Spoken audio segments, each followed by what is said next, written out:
Hi, everyone. Good morning, good afternoon, good evening, wherever you are. Welcome to the seventh episode of Capture 3D webinar series, and it's called Solving Additive Manufacturing Challenges with Advanced 3D Scanning Technologies. Also, providing a single source of truth for 3D printing strategies. The title is a mouthful, but basically we're going to discuss additive manufacturing industry, its advantages, challenges, and how it requires accurate data for various stages of production life cycle. Our team has prepared a technical yet interesting presentation and demo for you today. So this is going to be a fun one, and I'm very excited to welcome you all here today. We'll wait a few seconds to make sure everyone is settled and is ready and good to go.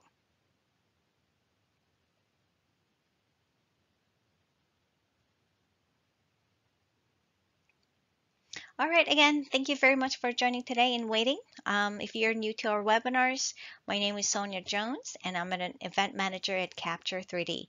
It's an absolute delight to welcome so many of you here today. Today's webinar welcomes our great experts on our products and applications. So we're going to start off with an information-packed presentation, followed by quick technical demonstrations, and we'll move on to the Q&A session where we can answer some of your questions. So before we jump right into the presentation, I'd like to make a quick note for those that are new to our digital events. We have been hosting webinars every other month since mid last year, and this is the seventh episode of our webinar series. We still have more exciting and informative industry or process specific webinars coming up as seen here, so please look out for our emails and also check us out on our social media. If you'd like to watch our previous webinars, training, tutorials, and check out other helpful resources, we have some great resources available on our webpage at capture3d.com. These are conveniently located under Knowledge Center, blogs, as well as videos as shown here. We are continuously working on adding more digital resources for our users, and some of them can be found on our YouTube channel as well. If you know our Capture 3D engineering team or any engineers, you'll see many familiar faces in our digital engineering tutorials. Those are really helpful ones and really quick ones, and then feature specific. So I'm sure you'll find them very useful. So if you have any questions for us about our product, application, or anything at all, or let's say you forgot to ask us a question during this webinar, you can always reach out to us through our live chat on our webpage or email us at any time at info@capture3d.com. Well, if you have any questions for our speakers during this presentation, please submit them via the chat or message widget at the bottom of your screens or as indicated by arrows here. We'll address those questions during our Q&A at the end. Please make sure to direct your questions to everyone if you get that option on your WebEx, or else select all participants or all attendees so everyone can see your questions, all right? Without further ado, I'd like to introduce your panels for today. Again, I'm Sonia Jones, your host for this webinar, and I'm an event manager at Capture 3D. You'll see me at some of our in-person events, trade shows, digital events, and basically anything to do with events. I've been with Capture 3D for 5 years now. As for our speakers, first we have Chris Mann, who's our technical sales engineer, and he has a mechanical engineering background. He's an active Army National Guard officer, and when country calls, he answers. He's been with Capture 3D for 5 years now. Next, we have Kyle Kinnelly, who's the application engineer, and he has an integrated science and technology degree, and he's been with us for a couple years now. With that, I'd like to give it over to Chris so he can kick things off by going over the agenda. Thank you. Thanks, Sonia. Welcome everyone and thank you for joining us. Let's take a look at what we'll be covering today. After a brief overview of our company, we will dive into modern manufacturing technologies and where additive manufacturing fits in. We will flesh out various benefits and challenges to adopting additive manufacturing, as well as strategies for overcoming those challenges.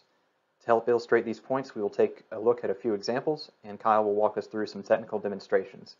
After we wrap up the presentation, please do stick around for the Q&A. Without further ado, let's dive in. First, a quick explanation of who we are and what we do. Capture 3D was founded nearly 25 years ago as the exclusive U.S. partner for GOHM's metrology solutions.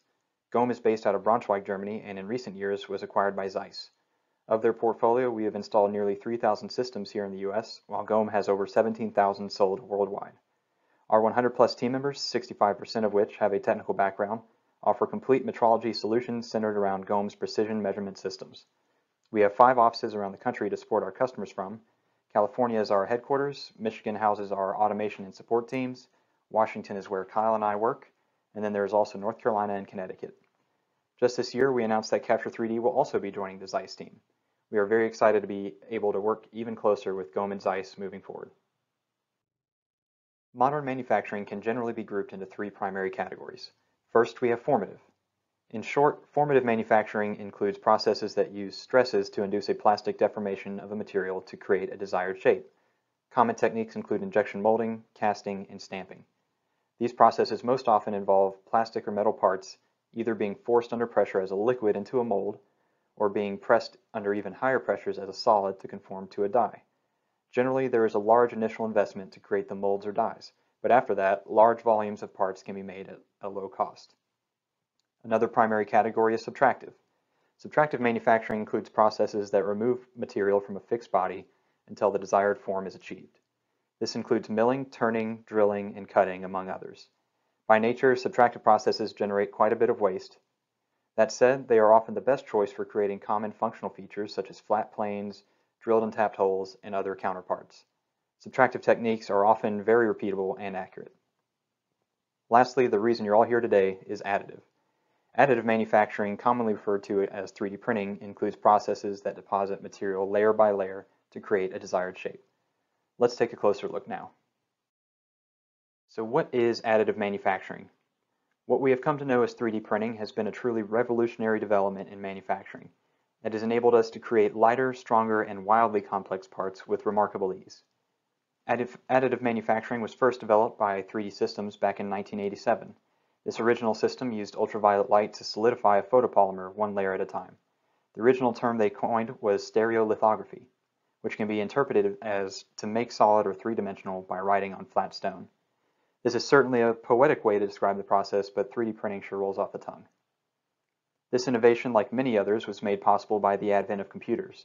Our transition from analog processes to digital made it possible to not just create 3D models, but to split those models into exceptionally thin slices with ease, and most importantly, feed those slices into an automated system that would print them one layer at a time. Today, there are numerous, sometimes drastically different types of 3D printing. Some of the most common industrial types can be seen here, but there are many, many more. From carbon fiber strands to human organs and even entire buildings printed from concrete. There seems to be a new form of additive manufacturing brought to market every day. Thanks to all these incredible innovations, the additive manufacturing market has grown at a staggering rate. In just under 40 years, this market has broached $11 billion. The United States makes up the largest portion of this market, with more installed systems than anyone else in the world. As for what additive manufacturing is being used for, we're seeing the aerospace, healthcare, medical, automotive, service bureau, and other industrial goods industries incorporate 3D printing the most. 3D printing has also got a lot of press recently due to the global pandemic. Thanks to individuals and companies having the ability to design and print crucial components like face shield frames and respirator parts with such a short turnaround, the world has seen the value additive manufacturing can add to society. So why is additive manufacturing being adopted at such a fast pace? What's the appeal? Well, there are many excellent benefits to working with 3D printers, and with all the different types of machines available today, they can be utilized in many ways. One key benefit when compared to formative processes is that additive manufacturing does not require large, expensive tools and dies. This can save a lot of money and also enables you to develop prototypes without the need to create and modify tooling for each iteration. A key advantage over subtractive processes is the reduction of waste. Being able to produce the net shape or near net shape from the very beginning means much less material and less time machining that material away. Another unique benefit to 3D printing is the streamlined ability to reverse engineer components that you don't have CAD or drawings for. This is an exciting application that we'll take a closer look at later. Arguably the best benefit of 3D printers is the ability to manufacture parts that would be too difficult, if not impossible, to manufacture by traditional means. such as designs created with the assistance of artificial intelligence. Let's take a look at a neat example. This is a water-cooled manifold for an electric motor on a small Formula race car. The original design seen above is pretty simplistic. This was mostly due to production limitations. Machining anything other than straight fins on the internal structure would be very difficult and time-consuming. Thanks to CAD design with artificial intelligence, an inner pattern was generated that allows the liquid to flow in an optimal way for maximum cooling. This AI design part is far too complex to practically be made with traditional techniques, so they turned to 3D printing. In this case, improved cooling boosted the performance of the electric motor, allowing for a smaller motor to be used, which in turn lowered the vehicle weight and increased energy efficiency. It's an all-around win for a race car. So far, everything sounds great, right? Well, as with adapting any new technology, there are always going to be growing pains. Most of these challenges, like high material cost and standardization of materials, will resolve themselves over time as suppliers gain more experience in this new field. As the market adapts, the threshold for entry will continue to fall, making it easier for everyone to incorporate additive manufacturing into their portfolio. Likewise, with size, speed, and accuracy limitations, 3D printer manufacturers will continue to improve their machines with new innovations seemingly coming every day. While this industry will continue to grow and improve, there are still many challenges to face. Many are common to all manufacturing practices, while some are exacerbated due to the nature of 3D printing. For example, process control of complex parts is always a challenge, but exceptionally complex parts like the cooling manifold we were just looking at could be much more difficult to control. With these complications comes added time and money spent trying to improve control processes. So how can we overcome these challenges? Well, you have nearly everything you need right in front of you in your part. In today's manufacturing environment, data drives everything that we do.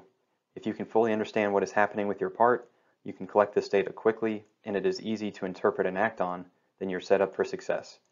Accurate data throughout the manufacturing process enables you to make fast decisions that help you streamline your workflows, reduce waste and rework, and will save you pain and money in the long run. The more data you can collect and the faster you can act on it, the better off you'll be. Our solution to this pursuit of accurate and timely data is the use of 3D scanning and automation. 3D scanning enables you to create a digital twin of your part at any stage of production and can be done exceptionally quickly. Automation further enables you to collect this data at a remarkable volume. Let's take a look at exactly how this technology can be implemented to solve problems for you. The use of 3D scanners is a tried and true method for gathering full field data in many industries today. This digital twin of the real-life part is the embodiment of accurate data. Whether you're creating a brand new prototype or conducting quality control on a production part, a digital twin enables you to fully understand your processes. 3D scanners are very versatile machines. Whether you're working with minuscule parts no larger than your fingertip or entire passenger jets, 3D scanners can be scaled to meet your needs. They can also be operated in a variety of environments, from the quality lab to the shop floor. In addition to scalability, 3D scanners are exceptionally flexible. They can be used to measure batches of production parts just as easily as one-off prototypes. Automating your inspection can take it to another level as well, streamlining your inspection process by removing user dependency. The same goes for complex parts versus simple parts. In the eyes of a 3D scanner, it's all the same. As long as you have line of sight on the features, you can generally expect to digitize them. Having this ability to create a digital twin can be utilized in many ways. We've already discussed using it for quality control of production runs, but this same idea can be used to monitor the performance of your printer itself. Just because you tell your printer to print a perfect cube doesn't mean that that is what you will end up with. For example, some 3D printer manufacturers utilize our scanning services as a way to create a digital twin of a calibration artifact that the printer can use to compensate for any distortions. Another possibility is aiding reverse engineering. If you have a legacy part on hand but no CAD or drawing, you would normally need to measure the part extensively by traditional methods, create CAD or a drawing, and then get the part made.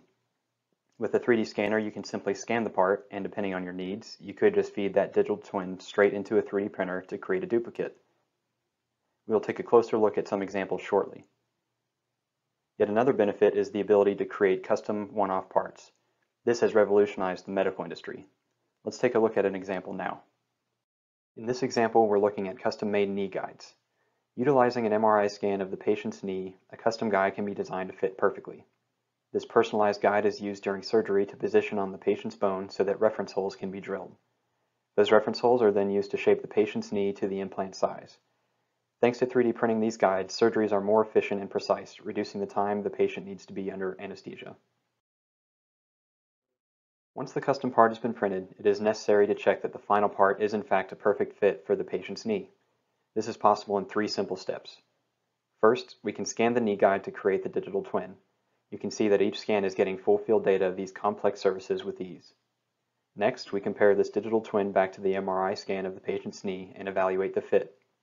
You can imagine that finding out about a bad fit during the surgery would not go over well.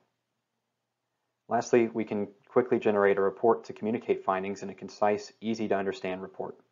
This way, everyone is on the same page. So as we've discussed, full field data of your parts is a powerful tool. With this data in hand, you can perform many different types of analysis. From standard quality control, to more thorough process optimizations, or even aiding with rework.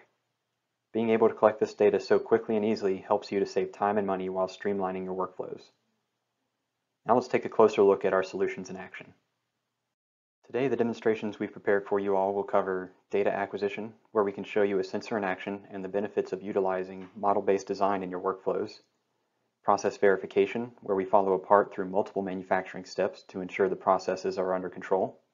My personal favorite, warpage compensation, Gomes' process for adapting your design based on inherent warpage in the printed part. And lastly, automation and statistical analysis, the perfect combo for controlling large production runs of your printed parts. First, let's take a look at data acquisition and inspection. Regardless of which Gomes sensor you're using, the workflow will be largely the same. Depending mostly on the size and quantity of parts, as well as the desired cycle time, Gomes sensors can be operated in manual, semi-automated, or fully automated configurations to meet your needs. The software used to run the sensors is Gomes Inspect Suite. This software suite is your one-stop shop for scanning, inspecting, reporting, and even programming Gomes automated systems. There is no need to bounce back and forth between the different software suites. Everything can be done in one excellent user interface. Speaking of software, one practice that is becoming more and more common in manufacturing is the incorporation of model-based definition, or MBD. MBD is the process of using CAD data that includes not just the 3D model itself, but other product manufacturing information such as inspection callouts, weld symbols, history of changes, regular annotations, and much more. MBD ensures the design intent and final product align throughout its product development cycle. One authority, one single truth that everyone can depend on. Fortunately, this data can be leveraged in Gomes Inspect too. So Kyle, can you show us a Gomes system in action and walk us through how MBD can be utilized in the Gomes Inspect software? Sure thing, Chris. Today I have the manual setup of the ATOS Q with the 270mm measurement volume. The ATOS Q has two 12-megapixel cameras designed to acquire up to 12 million data points per scan. What we're scanning today and performing a quick inspection on is this 3D printed plastic part. With that, let's head on over to the software and take a look at the acquisition process. So, moving over to the digitized workspace in the software, we can see a live view from the perspective of the scanner. When I press the spacebar, we can almost instantly see data being acquired in the live view and then visualized in the 3D space. These green spheres right here represent reference points, and this wireframe represents the measurement volume of the sensor in which we're able to collect accurate data. To continue collecting data on the rest of the part, we can simply move the part or the scanner around to get another angle of the scanning object. I'm going to go ahead and use the automated rotation table feature and take a few quick scans around the part.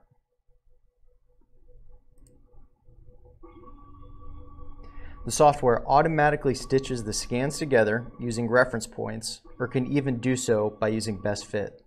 Reference points, however, ensure the highest levels of accuracy and can be placed either directly on the part or on a reference frame as seen in a typical production application, which allows us to scan parts without any upfront preparation.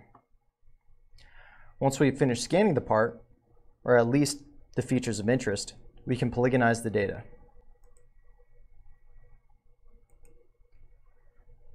The polygonization process takes all of the data, performs a fine alignment of each scan, removing all outliers, and ultimately creates a layer of mesh, which is precise digital representation of the part itself. Once we finish scanning the part and collected all the data we need for inspection, we can move on over to our inspection workspace, and from here, utilize the acquired data in Mesh to perform both basic and complex inspections. Moving over to another project, we can see a complete scan with nearly total coverage of our part. This massive data makes the inspection process very robust and flexible.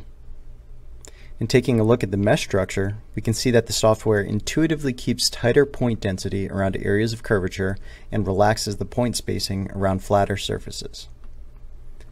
To begin inspecting our part, we'll first import our CAD, which may or may not have model-based definitions or semantic PMI tied to it. CAD can be imported simply by dragging and dropping the file into the 3D workspace. In this instance, the CAD does contain such MBD elements. After import, we can now see the mesh and the CAD with uncalculated elements for key features to be inspected, both floating in the workspace with their respective coordinate systems.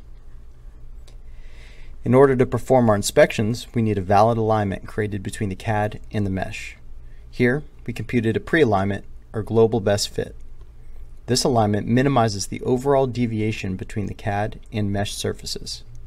Once the project has been recalculated, we can now see direct results for features such as surface tolerance, flatness, and diameters being displayed so that we can see how our part conforms to the intended design. Several other alignments are available within the software. Any conceivable alignment can be created if you have good quality data on the alignment surfaces. Once we have an alignment, we can begin our inspections. First, I want to show a surface comparison or color map. The areas with warm colors are where the actual part has high material or deviates outboard from CAD, and the cooler colors represent where the mesh has low material. We can place deviation labels on this part to show numerically the surface normal deviations between the CAD and the mesh. We can visualize this color map in a variety of different ways. I'll now show a pass, worn, fail color map based on the surface tolerance that shows the percentage of passing and failing areas. Here, we're looking at an inspection section. This is a two-dimensional section cut taken through our part, and the surface normal deviation is represented with labels. This view shows just a few of virtually all of the GD&T checks possible within the software, displayed with ISO-stylized labels, including perpendicularity, position, and surface profile. With full field data, geometries and features can be identified, measured, and inspected quickly and easily. I can pull the table out for a tabulated view. The table within Atos is highly customizable. And after all these checks have been gathered in your project, you can build a comprehensive report to display the results. This report can be viewed and then exported all within the reporting workspace.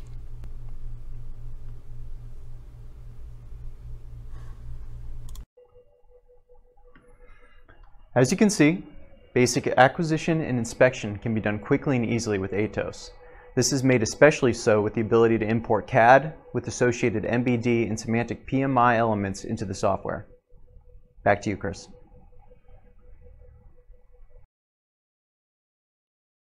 Thanks, Kyle. Our next demonstration details process control on a reverse engineered part. As we mentioned before, capturing a digital twin of your part you have no data on enables you to immediately print a copy of that part if you desire. However, oftentimes the original part needs to be modified or improved in order to be of any use to you. In that case, a new CAD file needs to be created. Once this new CAD file is created and your part is moving through the different manufacturing processes, it will be important to analyze its progress. You don't want to make it all the way through your workflow just to find out you've made a bad part, right? Though I'm sure we've all been there before. Kyle, I believe you have a good example of a reverse engineered part to share with us? Yes, Chris, I do. One of our customers, Rolf Blank, recently used the Atos system to reverse engineer a timing cover for a 67 Cadillac Eldorado. The cover had suffered damage through pitting corrosion. To begin reverse engineering this part, Rolf Blank first scanned the part using an Atos sensor, the results of which we can see here in the 3D space. The scan was then exported directly from the Atos software to DesignX's GeoMagic to perform a surface reconstruction on the corroded sections so that they could create a CAD to print a new cover from, which we see here. Further utilizing the ATOS system, they were able to monitor any dimensional or property changes throughout multiple stages of the printing process. This particular example includes tracking such features immediately after printing, which we see here, after heat treatment to prevent warping, which we see in this view, after separation from the base plate, and finally ensuring complete part conformity after removing the support structure and performing mechanical finishing and machining. So, with the ATOS sensor and software, we're able to inspect and report your printing processes throughout the entire life cycle of part creation so that you can set up success for future production capacity. If you would like more information on this particular case study, please feel free to reach out. We'd be happy to share. Hey Chris, I think you have another reverse engineering example you wanted to show? I sure do, Kyle. Just like the timing cover you shared with us, this was an old part with no CAD or drawing. The goal here was to catalog it as a spare part that they could print again the next time it wears out. First, the original impeller was scanned. Then a new CAD model was created based on this digital twin. Next, plastic test parts were printed to check their fit and function. Finally, once the test parts were dialed in and confirmed good, they were able to print the official replacement in a selective laser melting printer. Prototyping in a plastic printer was a great way to save time and money. As a final step, they also scanned and inspected the metal part for their records. Such thorough documentation is made easy with 3D scanners. So, what if your final part just isn't coming out right? Maybe it just doesn't seem to match the CAD you spent hours designing, or maybe a subsequent process has been identified as causing your part to deform. Fortunately, GOM has come up with a way to compensate for such issues. If you found yourself in a similar situation, you've likely thought to just use Kentucky windage to compensate for the error by changing your CAD so that it was adjusted in an equal yet opposite direction to the warpage. The problem with that is modifying CAD in just the areas affected by warpage can often be very difficult to do on your own. Also, compensating in an equal yet opposite direction is not a surefire way to make that adjustment. There are a lot of factors at play when it comes to warpage. Could be due to the material used, inadequate support structures, or even a subsequent process. GOM solution removes the guesswork by adjusting the CAD based on that first printed part. Kyle, can you show us this functionality in action? Sure, I'd love to. As Chris just alluded to, compensating for warpage in your printed part can be a real challenge, similar to when one is trying to dial in plastic injection molded or cast parts. You'll have a CAD model, but based on gravity and material characteristics, your part may not come out as it's supposed to. In this example, we have a 3D printed impeller. When I make the CAD visible and align it to the mesh, we can see a slight deviation between the fins of the respective models, as the fins have appeared to have warped and sagged lower at some point during the printing process. In this view, we are able to use the material thickness function within the software to see that the thickness of the fins appears to be correct and as designed. However, although we verified that the amount of material comprising the fins appears to be correct, when looking at the surface comparison between the mesh and the CAD, we can further visualize and quantify the amount by which the fins have undergone some warpage during the printing process. We can also observe shrinkage on the outside of the part near the base of each fin.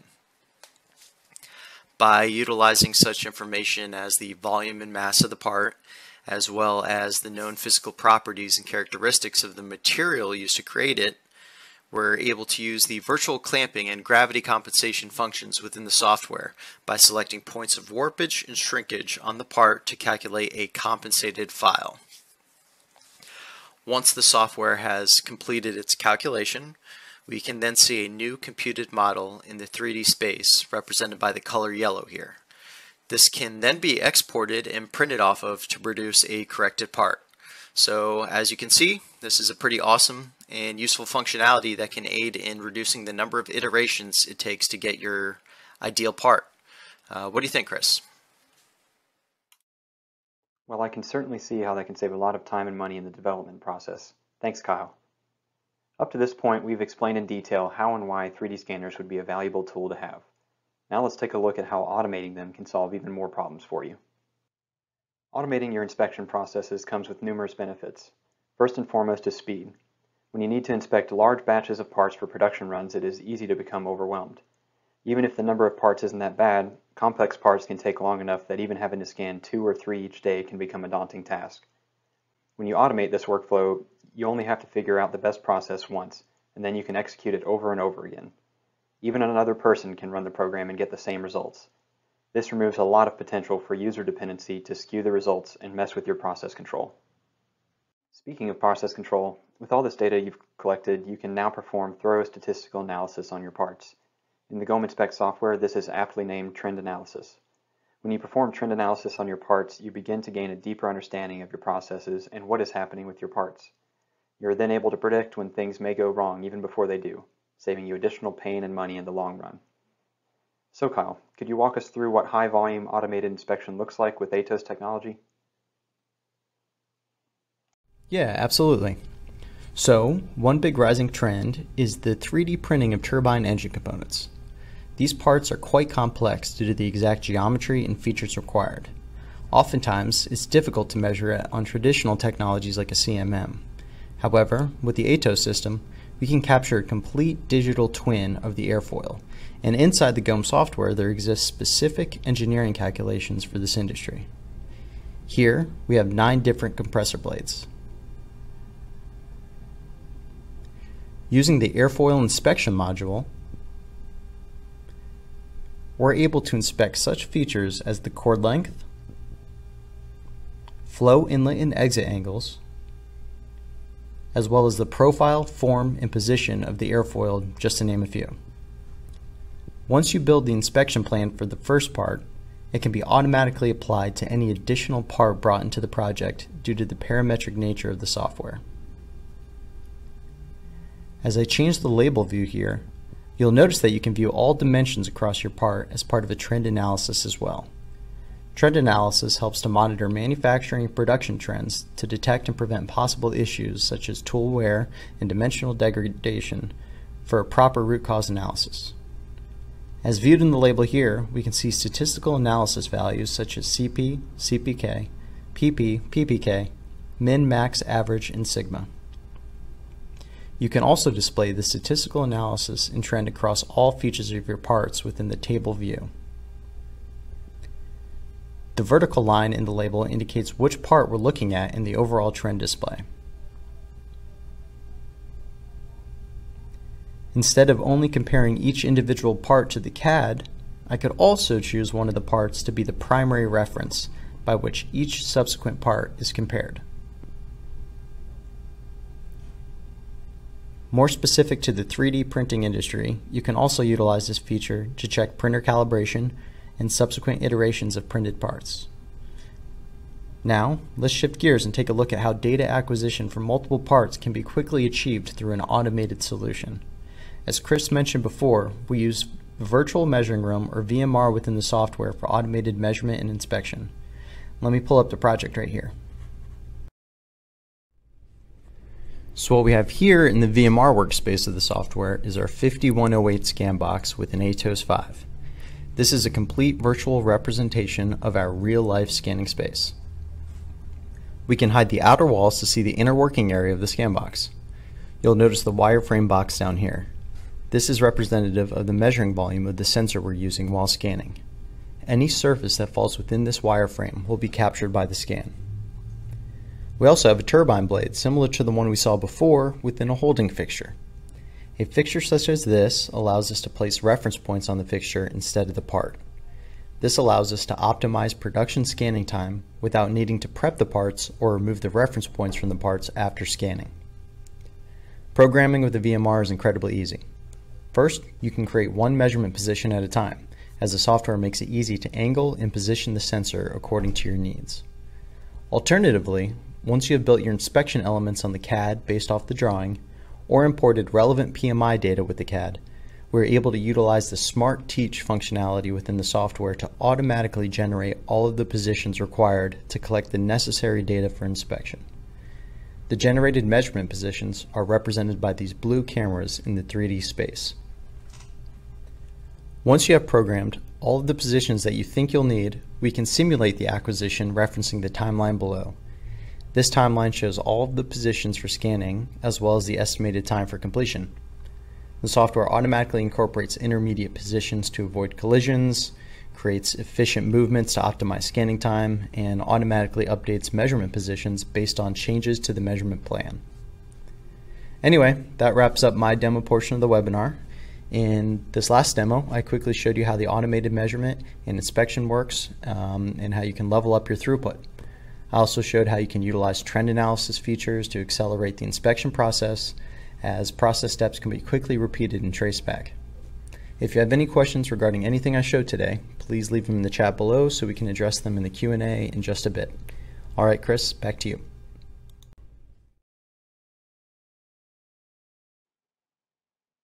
Thanks, Kyle. I appreciate you putting those demos together to help us all visualize everything we've talked about today.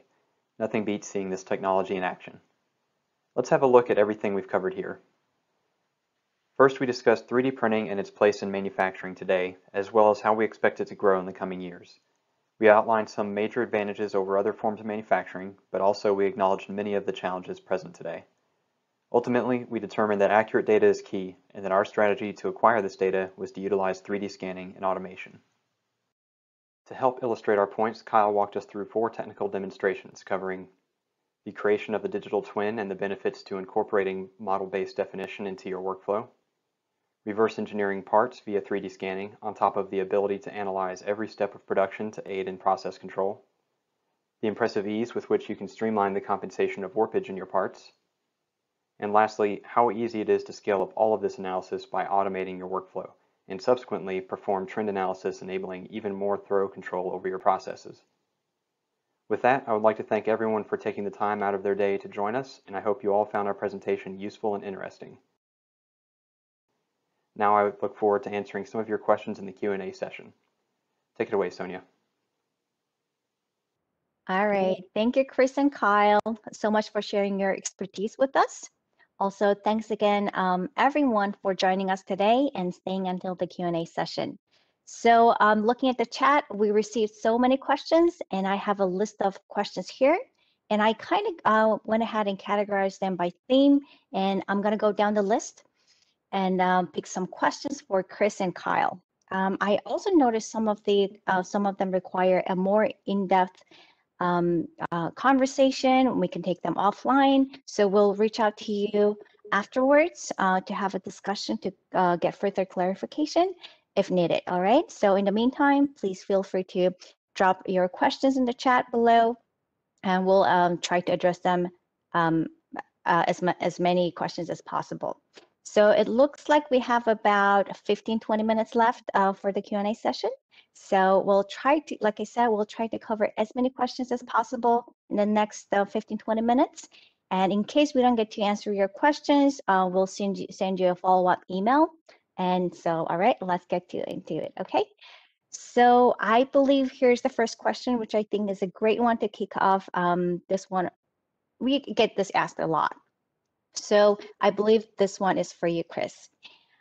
Sarah Wilson and Corey, both of them were curious about the accuracy. And then question is, how accurate are these systems? And what's the level of accuracy one can expect? Okay.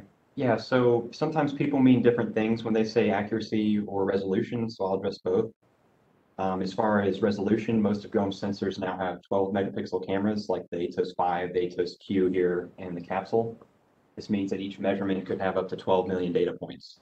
As for the accuracy, this depends on the configuration of the system, such as which sensor you're using and which measuring volume. Smaller measuring volumes can achieve single-digit micron, while larger ones like a 700 millimeter measuring volume will still hold around 50 microns. Mm-hmm. Thank you. So next one up, I would say for Kyle, can you import any 3D data for part inspection, or does it have to be your scan data? Great question. Nikolai. Yeah, so not sure if you're talking about measured data from other tech or CAD data, but yeah, we do import all native CAD file types like IGES and STEP files.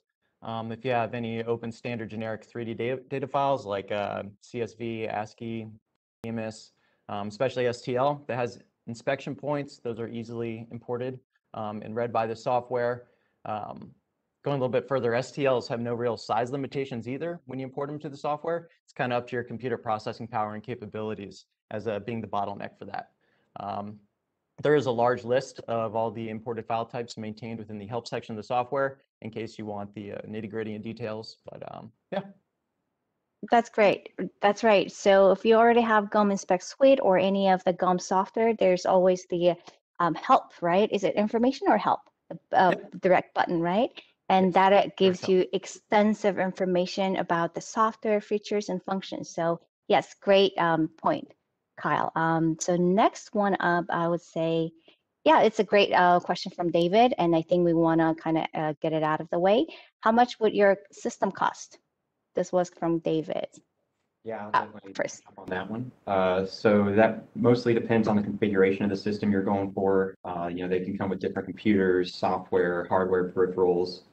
But that said, manual systems can start around 30,000, and a fully automated system could start around 130,000. These prices would include the scanner itself, all the necessary hardware, software, delivery, and support. Right. And I'm really glad that you mentioned our system comes with the entire like whole bundle, right? So it includes the training, software. So we do see a lot of customers coming in for the training, for their installation of their systems. Also, our guys go out there for on-site, like on facility trainings as well. All right, so moving on, I see a lot more questions coming in, but let's address the ones that came in first. So I kind of want to like swap it out between you and Kyle and Chris. So next one I think will be great is for Kyle. William asked, we use SolidWorks to create PMI data, and can we use it with GUM software? If not, which file formats does it support? Yes, you SolidWorks. can use, you can use SolidWorks MBD PMI tools and have that imported into the software. There are a couple other proprietary formats that we're able to import as well, such as CATIA after version 5, NX Unigraphics, and Pro-E Creo.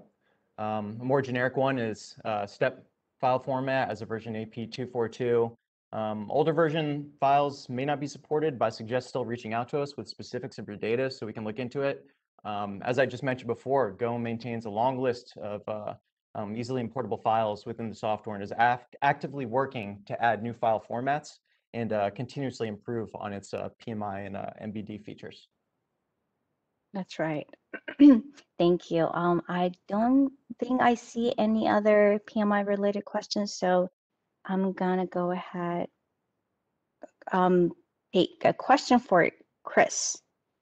So it's a great one, just came in from Ernie. We have just started printing parts. Okay, sorry. I got a private message from Garrett, and he said, Chris is very difficult to hear. Would you mind speaking up a little bit? Sure thing. So the question for you will be, we have just started printing parts. We can't justify the scanner yet. Do you offer services at any of your offices? Yeah, we do. All 5 of our offices across the country offer services. Just drop us a line and we'll have a local representative reach out to you. If we aren't able to take care of you, or we can put you in touch with some service providers that we've worked with in the past. We've got several across the country.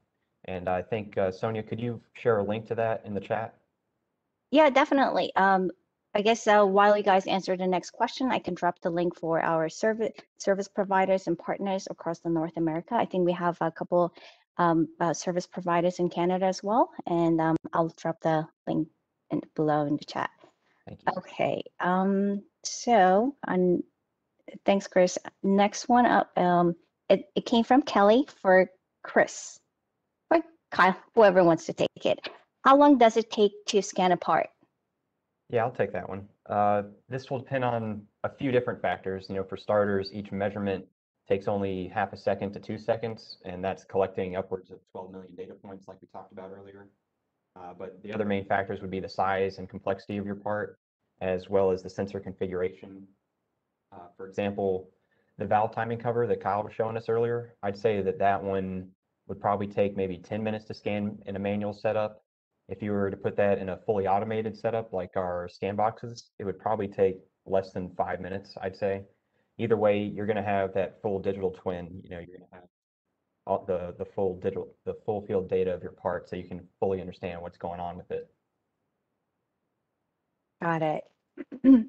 Anything you'd like to add, Kyle? No, I think that about covers it.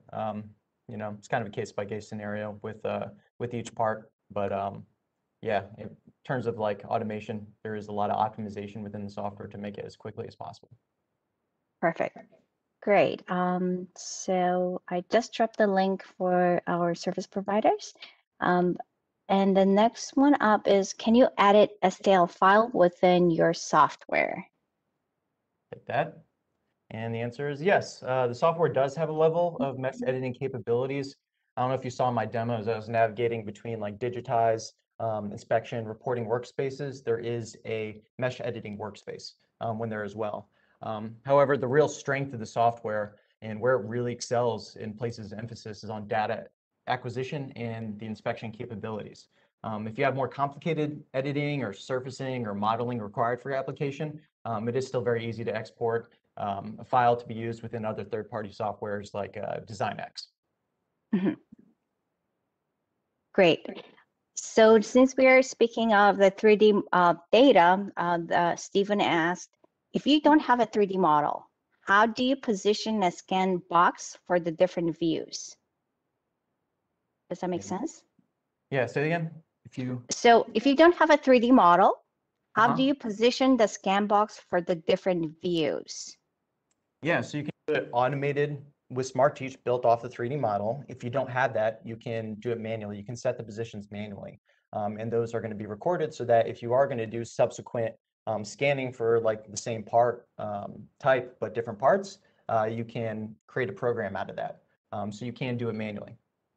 And I think from what I've seen of the newer software version coming out, they've really streamlined the ability to just say, hey, I've got a part of this size and inside the scan box, can you capture data of a part of that size? So they've made that really, really easy moving forward. Yeah, if it's not, you know, too complicated with geometries or something, you can create umbrellas, you can do set positions around, kind of like what I did with the semi-automated rotation table earlier. So yeah, there is still a lot of options to make that smooth and automated, even if you don't have CAD or a 3D model. Right. Even though I don't have an engineering background or not a mechanical engineer, I can actually play with Scanbox. The template, you know, I kind of rotate it, play with it, and create videos and stuff. So I think it's pretty easy to use. So if you have the really good idea of like the theory, you know, I understand the 3D modeling and all the positioning, I think it's a really great tool to use and super simple. All right, so I think I'm going to go ahead and take some the warpage compensation related questions. So we have two of those. The first one is Alexei asked, before resorting to warpage compensation, what's the best way to know for sure if a good part can be made from the as printed part? Does that make sense? Before resorting to a warpage compensation, what's the best way to know for sure if a good part can be made from the as printed part? Yeah, I'll take that one. So that's a great question.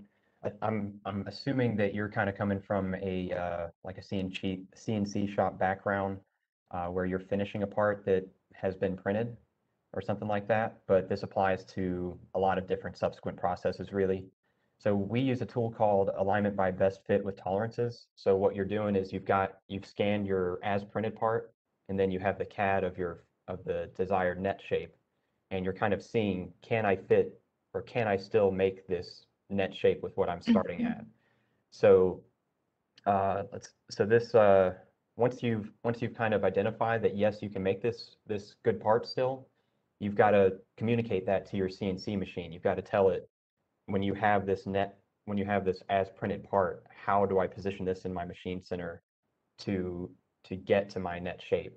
And we call that adaptive machining. So that's something that we've definitely done in the past, mostly, you know, our experience in the casting industry, but is now applicable to the additive manufacturing industry as well. If that's something that you're working on and it seems like a good fit for you guys, please do reach out to us and we can discuss this further. Thank you, Chris. So another one in regards to warpage compensation came from Alexei again, I believe. Is the warpage compensation capabilities available in all GOM Inspect software packages? Do that. It is an additional module, still in its early development stages, but if this is something you're really interested in, then please reach out to us directly. We would love to work with you in your application. It's a really cool functionality. We're excited about helping to implement and hone. So yeah, please reach out to us directly, and we would love to work with you directly on that. Perfect. So you know what? Since we're getting to the end of our event, and we'll take 2 more questions, and I still see a few questions left unaddressed, but we're not gonna ignore those. We'll contact you to answer your questions afterwards. Okay. So the next one up, I will say, what's the difference between GOM Inspect software packages? Came from Alexei. Yeah, I'll take that. So depending on the configuration and kind of what you're intending to use a 3D scanner for, you can start at the kind of entry level type package where, let's say you've bought a sensor, but you're not in the industrial quality control world. You're not trying to scan dozens of parts every day and inspect every one of them. Maybe you're doing more like rapid prototyping. For that, you can actually use the free version of GOM Inspect. You have a lot of the same powerful functionality in that software, but you just lose that parametric capability to do it over and over again with ease. Then you've got, the paid version of the professional version of GOM Inspect that has that full parametric functionality and everything like that. Anytime you buy a sensor, you're going to have the software and the ability to have the sensor communicate directly with the software. It's just a matter of how much functionality you need in there. But that's the main difference, I'd say, is the free version, no parametrics. Professional version, you have parametric functionality. And then there are some additional modules that you can get depending on what hardware you're working with and what you're using that data for, similar to warpage compensation. I hope that answered your question, Alexei. Yeah, and if you're brand new to the software, especially the 2021 new version of the software has some really cool new functionality and features as well, such as like guided workflow to really help make it as easy as possible to start scanning your parts. Got it. Thank you.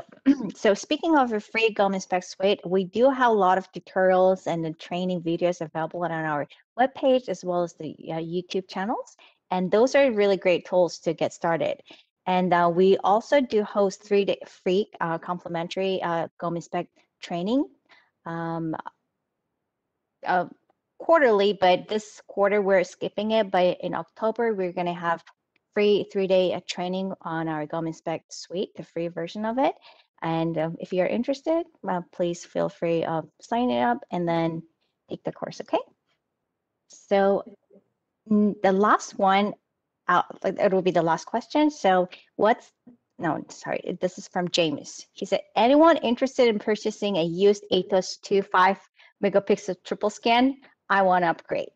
You know what? I know, like I've seen the flyer going around that we have a trade-in upgrade option and offer that we do. Do you have an idea, Chris? I mean, we can send it over and then follow up with sure. James. So just reach out to us. We do have a trade-in/upgrade program when you have a system like an Atos Triple Scan 2 and you're trying to upgrade to an Atos 5 or whatever.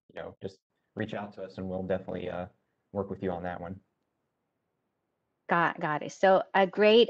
James says, yes, but I have 2. So I'm not sure if he means 2 scanners, or we'll reach out to you to figure out what's going on. And then hopefully we'll find a solution for you. And Alexei said, yes, thank you. I'd like to reach out to somebody in Capture 3D regarding warpage compensation add-on. Could you please provide the contact information? Chris, he referred to Chris, so we can definitely, we'll definitely reach out to you after this. Yeah, so James is responding, so we'll reach out to you after the webinar, all right? Well, thank you everyone so much for spending an hour with us. Is there anything you guys would like to add before we end the session? Just thanks for joining us, guys. I hope you left with something, you learned something, or something caught your eye. Yeah, thanks a lot, guys. All right, thank you. With that, I would like to end our webinar here. We received so many questions, and I tried to cover as many questions as possible, or basically most of them by theme at least. This is really it was really fascinating session and very interactive. Thank you so much for leaving your questions and communicating with us and being very interactive. All right, thank you and have a great day. Bye-bye. Bye. See ya.